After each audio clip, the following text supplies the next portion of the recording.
భారతీయుడు first part తీసే తర్వాత వేరే పిక్చర్లన్నీ వెళ్ళాను. ఒక్కొక్క పిక్చర్ అయ్యే తర్వాత నేను న్యూస్ పేపర్ చదువుతాను. ఎప్పుడు చూస్తే ఆ న్యూస్ పేపర్లో ఇక్కడ లంచం తీసుకున్నారు, ఈ ఆఫీసర్ లంచం తీసుకున్నారు, ఆ ఆఫీసర్ లంచం తీసుకున్నారు అని న్యూస్ వస్తూ ఉంటుంది. ఎప్పుడు ఆ న్యూస్ చూస్తే నాకు ఇమ్మీడియట్గా మైండ్లో వచ్చేది భారతీయుడు సేనాపతి క్యారెక్టరే. కానీ ఒక్కొక్క ఫిలిం అయ్యే తర్వాత న్యూస్ పేపర్ చూస్తే ఇదే మళ్ళీ భారతీయుడు రావాలి అని మైండ్లో వస్తూ ఉంది. కానీ పర్ఫెక్ట్ స్టోరీ రాలేదు. 2.0 టైంలో నాకు స్టోరీ కరెక్ట్గా సెట్ అయింది. సరే ఓకే ఇది చేసేద్దామని కమల్ గారి దగ్గర వెళ్ళి స్టోరీ చెప్పాను. ఆయన కూడా నచ్చింది. ఈ సమయంలో నేను ఒకటి చెప్పాలి అంటే, భారతీయుడు ఫస్ట్ పార్ట్ చేసేటప్పుడు ఆయన ఈ ఓల్డ్ మ్యాన్ క్యారెక్టర్ ఎలా ఉండాలి డిజైన్ చేయాలని కమల్ గారు ఫ్రంట్ పిక్చరు, ప్రొఫైల్ పిక్చరు, ఆయన నాన్న photo front picture, profile, Kamal గారు బ్రదర్స్ ఇద్దరు ఫొటోస్ వాళ్ళది కూడా ఫ్రంట్ పిక్చర్, ప్రొఫైల్ పిక్చర్ ఇదన్నీ ఇచ్చేసి మన ఆర్ట్ డైరెక్టర్ తోటాధరణి గారి దగ్గర ఇచ్చి ఆ స్టోరీ చెప్పి దీంట్లో నుంచి ఒక డిజైన్ చేయండి అని చెప్పాను. అప్పుడు తోటాధరణి గారు డిజైన్ చేసిన ఆ స్కెచ్చే ఇప్పుడు సేనాపతి క్యారెక్టర్. అది ఆ స్కెచ్ చూసేది వెంటనే నాకు గూస్ బంప్స్ వచ్చేసింది. అక్కడ మనం ఇమాజిన్ చేసిన క్యారెక్టర్ ఎంత బాగా వచ్చిందని. అలాగే భారతీయుడు ఫస్ట్ పార్ట్ షూట్ చేసేటప్పుడు ఫస్ట్ డే ఆయన ఓల్డ్ మ్యాన్ మేకప్ వేసుకొని సెట్కి వచ్చారు. చూసిన వెంటనే గూస్ బంప్స్ వచ్చేసింది. అలాగే 25 సంవత్సరం తర్వాత ఈ పార్ట్ 2 చేసేటప్పుడు మేకప్ టెస్ట్కి ఆయన గెటప్లో వచ్చేటప్పుడు సేమ్ గూస్ బంప్స్. మీకు కూడా అది వస్తుందని నమ్ముతున్నాను నేను. అది మాత్రం కాదండి, ఇప్పుడు సెట్లో షూటింగ్ చేసేటప్పుడు ఆయన కమల్ గారు నాకు బాగా తెలుసు. కానీ ఆ గెటప్లో వచ్చేస్తే అబ్బా భారతీయుడు వచ్చేస్తారు అని ఒక రెస్పెక్ట్, ఒక భయం, ఒక కాన్షియస్ ఉంది. మనం ఇక్కడే తిరుగుతున్నారు మన భారతీయుడు అని. ఎన్నిసారి చూస్తే భారతీయుడే దగ్గరకు ఉండేటట్టు ఒక ఫీలింగ్ నేను షూటింగ్ చేసేటప్పుడు I gone through that. I strongly believe మీకు కూడా పిక్చర్ చూసేటప్పుడు 28 సంవత్సరం తర్వాత ఆయన చూసేటప్పుడు మీకు కూడా గూస్ బంప్స్ వస్తుందని నేను నమ్ముతున్నాను. ఒక్కొక్క సీను రాసేటప్పుడు ఎంత బెస్ట్గా రాయాలో రైటర్స్ రాస్తారో నేను రాస్తాను. అలాగా రాసి పెడితే కూడా ఆయన వచ్చి పర్ఫామ్ చేసేటప్పుడు ఆ సీన్ చాలా 10 టైమ్స్ అది ఎలివేట్ అవుతుంది. అది నేను చూసాను. అది ఆయన స్క్రీన్ ప్రెసెన్స్, ఆయన పర్ఫార్మెన్స్ తోటి అంత బాగా ఎలివేట్ చేస్తారు. ఇంతకంటే బాగా ఈ సీన్ని ఎవరు చేస్తారని అలాంటి ఒక పర్ఫార్మెన్స్ చేశారు కమల్ గారు. మీకు ఆయన వచ్చేది భారతీయుడు వచ్చే సీన్ అన్నీ మీరు ఎంజాయ్ చేస్తారు అని నమ్ముతున్నాను. ఆయన పడేది కష్టం. ఇది ప్రాస్థెటిక్స్ మేకప్ గురించి చెప్పారు. నేను ఒక ఇన్సిడెంట్ చెప్తాను. ఒక సీన్లో ఆయన రోప్లో హ్యాంగ్ చేసి ఆయన యాక్ట్ చేయాలి. అంటే 1 షాట్ కాదు, 2 షాట్ కాదు, 4 రోజులు అన్ని షాట్లు రోప్లోనే ఉండాలి ఆయన.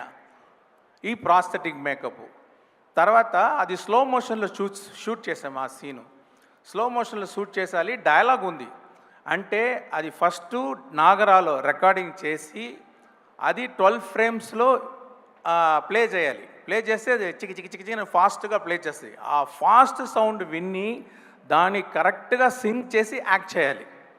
అది మామూలు లాంగ్వేజ్ కాదు, పంజాబీ లాంగ్వేజ్లో ఆ రోప్లో ఫాస్ట్ మోషన్లో యాక్ట్ చేసి ఆయన చేయితోటి ఒక డ్రా చేయాలి. ఇన్ని పని చేస్తే అన్నీ సూపర్గా చేశారు. నాకు తెలిసి తమిళనాడు కాదు, ఇండియా కాదు, వరల్డ్లో ఎలాగంటి యాక్టర్ అలాగా చేయగలరు. చాలా కష్టం అండి.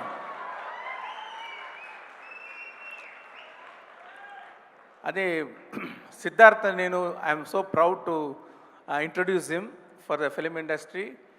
అప్పుడు ఫస్ట్ పిక్చర్ చేసేటప్పుడు 10 పిక్చర్ చేసేటట్టు యాక్ట్ చేస్తారు ఆయన. ఇప్పుడు ఈ పిక్చర్లో 100 పిక్చర్స్ చేస్తే ఎంత ఎక్స్పీరియన్స్ పర్ఫార్మెన్స్ చేస్తారో అలాగా చేస్తారు. I'm proud about him. He perform very well. And Rakul Preet Singh అరవం 1 పిక్చరో 2 పిక్చరో చేసి ఉన్నారు. ఆయనకి భాష తెలీదు, కానీ సిన్సియర్గా అది సీన్ తీసుకొని మెయిల్లో అదన్నీ చదివేసి ఈ భాష తెలిసిన వాళ్ళు ఎలాగ పర్ఫెక్ట్గా పర్ఫామ్ చేస్తారో అలాగా చాలా బాగా పర్ఫామ్ చేశారు. ఎస్జే సూర్య గారు ఆయన సాటిస్ఫై అవరు. ఏ షాట్ తీస్తే ఇంకొక టెక్ తీసేద్దామా, ఇంకొక టెక్ అంటే 10 టెక్స్ తీసుకుంటారు. కానీ ఎందుకు అంత టెక్స్ తీసుకుంటారంటే ఒక్కొక్క వర్డ్కి కరెక్ట్ ఎక్స్ప్రెషన్ ఇవ్వాలి, కరెక్ట్గా బాడీ లాంగ్వేజ్ రావాలని మళ్ళీ మళ్ళీ మళ్ళీ చేయాలని ఒక ఇంట్రెస్ట్గా చేసేవాళ్ళు. ఆయన చెప్పేటట్టు ఒక చిన్న క్యామియా రోల్లో వస్తున్నారు. పార్ట్ 3లో ఇంకో కొంచెం పెద్ద రోలు, గేమ్ చేంజర్లో మెయిన్ రోల్. ఇప్పుడు బాబీ సింహ గారు it's a very hard worker. He has put his heart and soul fully in the movie. Samuthirakani గారు చెప్పాలంటే ఆయన స్క్రీన్ ప్రెసెన్స్ చాలా బాగుంది. ఆయన వాయిస్ నాకు చాలా నచ్చుతుంది. ఒక డిగ్నిఫైడ్ క్యారెక్టర్ అంటే ఆయన పర్ఫెక్ట్ అన్ని క్యారెక్టర్కి సూట్ అవుతారు. ఎప్పుడు చూస్తే ఒక డిగ్నిటీ ఉంటుంది ఆయన దగ్గర. నేను సీన్ అన్నీ ఎడిట్ చేసిన తర్వాత నేను చూసేది ఏమంటే ఫుల్ స్టోరీ మైండ్లో పెట్టుకొని ఆ ఫ్లో పర్ఫెక్ట్గా యాక్ట్ చేసేవాళ్ళు సముద్రగని గారు. ఆయనకి థ్యాంక్స్. తర్వాత బ్రహ్మానందం గారు ఇక్కడ ఒక క్యామియో రోలే. నేను ఆయన ఫ్యాను. ఒక సీను మీరు చేయాలండి అని చెప్పాను. ఇమ్మీడియట్గా ఏమి రోల్ ఏమీ అడగలేదు. శంకర్ గారు మీ పిక్చర్ నేను చేస్తానని చేశారు. What a lovely actor, what a lovely behaviour. ఆయనకి గేమ్ చేంజర్లో కూడా ఒక సీన్ ఉంది ఆయనకి. అది కూడా because I'm a fan of him, I want him to do that role. చాలా బాగా చేశారు. ప్రొడ్యూసర్కి థ్యాంక్స్ చెప్పాలి. అంటే ఈ పిక్చర్ ఇంకొక ప్రొడ్యూస్ చేసిన సిచ్యువేషన్లో ఉండేటప్పుడు ఆయన నాకు ఫోన్ చేసి భారతీయుడు నాకు ఫేవరెట్ పిక్చర్, అది నాకే చేయాలి అని రిక్వెస్ట్ చేశారు. సో అంత ప్యాషన్గా ఉన్న ప్రొడ్యూసర్. నేను ఏమి డ్రీమ్ చేస్తే ఇప్పుడు బొలివియా వెళ్ళి సాంగ్ షూట్ చేసాం. ఆ క్యాలెండర్ సాంగ్ ఉంది, సౌత్ అమెరికాలో ఉంది బొలివియా. అక్కడ వెళ్ళి షూట్ చేయాలంటే నేను డ్రీమ్ చేస్తాను, కానీ అది రియాలిటీలో రావాలంటే ప్రొడ్యూసర్ సపోర్ట్ ఉండాలి. ఆయన సపోర్ట్ చేశారు. నా డ్రీమ్స్ అన్నీ ఈ పిక్చర్లో షూట్ చేయడానికి, ఎగ్జిక్యూట్ చేయడానికి సపోర్ట్ చేసిన సుభాష్ గారికి నేను థ్యాంక్స్ చెప్పుకుంటున్నాను. ఈ పిక్చర్ ఇక్కడ తెలుగులో రిలీజ్ చేసేది సునీల్ గారు, తిరుపతి ప్రసాద్ గారికి నా థ్యాంక్స్. మీడియాకు థ్యాంక్స్. మెయిన్గా ఆడియన్స్.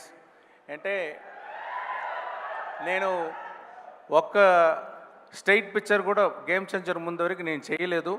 నీకు ఈ టైంలో ఏఎం రత్నం గారికి నేను థ్యాంక్స్ చెప్పాలి.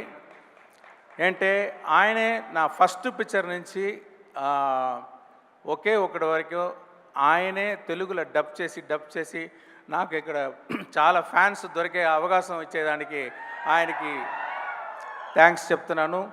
ఒక్కొక్కసారి చెప్తాను ఇలాంటి ఆడియో రిలీజ్ ఫంక్షన్లో ఇలాంటి సపోర్ట్ చేస్తున్న తెలుగు ఆడియన్స్కి ఒక స్ట్రైట్ పిక్చర్ చేయాలని చెప్తూ ఉంటాను.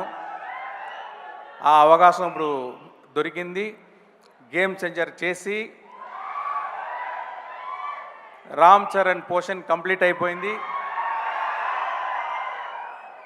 ఆయన గురించి చెప్పాలంటే ఎక్సలెంట్ స్క్రీన్ ప్రెసెన్స్. ఆయన దగ్గర ఒక కంట్రోల్డ్ పవర్ ఉంటుంది. ఇది ఎప్పుడు బ్లాస్ట్ అయిపోతుందా అని ఒక పవర్ ఉన్న ఒక మంచి యాక్టర్.